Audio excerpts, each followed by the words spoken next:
¿Qué tipo de pensión de alimentos existen? ¿Cuáles son los alimentos provisionales? Los alimentos provisionales son aquellos donde un juez determina decretarlos a través de una medida de alimentos provisionales.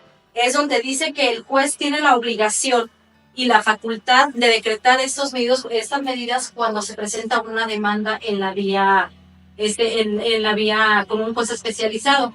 ¿Hasta cuánto puede decretar la juez estos alimentos provisionales? La medida se puede decretar hasta por 6 meses o, en su defecto, hasta por 1 año. Normalmente lo hace por 6 meses. ¿Por qué 6 meses? Porque es el tiempo que dura el juicio, lo que lleva la secuencia del emplazamiento, contestación y las etapas procesales del juicio. Alimentos caídos. Estos alimentos se reclaman a través de la demanda y es donde un juez lo determina con una sentencia al momento de dictarlo. Entonces, esos alimentos caídos que derivan es de todo aquel tiempo que dejó de cumplir o de pagar el deudor alimentario para los acreedores, que viene siendo lo que es recreación, se hace una cuantificación, recreación, pago de educación, pago de asistencias médicas, colegiaturas, vestido, sustento y entre otros más. Los alimentos definitivos. Los alimentos definitivos, ¿en qué momento estos alimentos se decretan? Al momento de que el juez resuelve el fondo del asunto. Al momento de que el juez resuelve el fondo del asunto es donde el juez dice a cuánta cantidad es a la que se le debe de condenar al deudor alimentista para el pago a favor de los acreedores. Cuando hablamos también de acreedores alimentistas que vienen siendo los menores, se habla también de los incapaces. Con los incapaces, ¿cuándo termina esta obligación?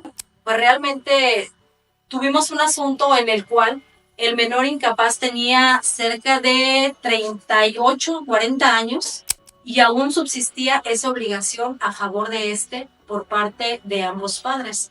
En este supuesto, los padres, los dos trabajaban, uno tenía guardia y custodia de él y el otro era quien ahora sí que suministraba los alimentos. ¿Qué parámetro debe utilizar el juzgador al momento de decretar el pago de alimentos, salario mínimo o UMA? Este es un factor muy importante.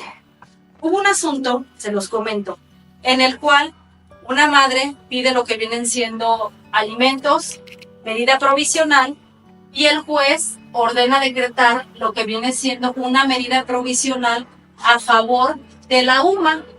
Entonces la UMA viene siendo 108, actualmente está en 108.57 pesos, dice el juez.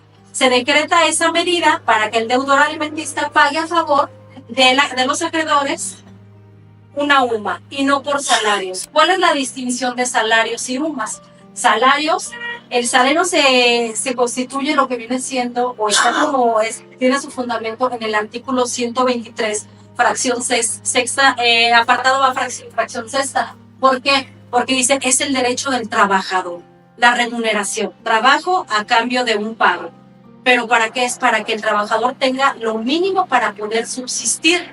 Entonces, si hablamos de una UMA, realmente está por abajo lo del salario. No le va a alcanzar a un acreedor, a un deudor alimentista, pagarle al acreedor con una UMA, porque es el mínimo. ¿Y el UMA en qué momento se utiliza? Para sanciones administrativas, faltas administrativas, es donde sí va a entrar el apartado de la UMA. Pero lo que es el salario debe de ser forzosamente, y eso ya lo decretó la Suprema Corte, debe de decretarse con base al salario mínimo, que son 248 pesos. Entonces, mensualmente estamos hablando que son aproximadamente 6.400, 6.500 a favor de estos acreedores, que eso se tiene que repartir lo que es el acreedor, el deudor, para poder decir mis gastos a cuánto ascienden, cuánto debo de compartirle a mi acreedor y hacer esa división.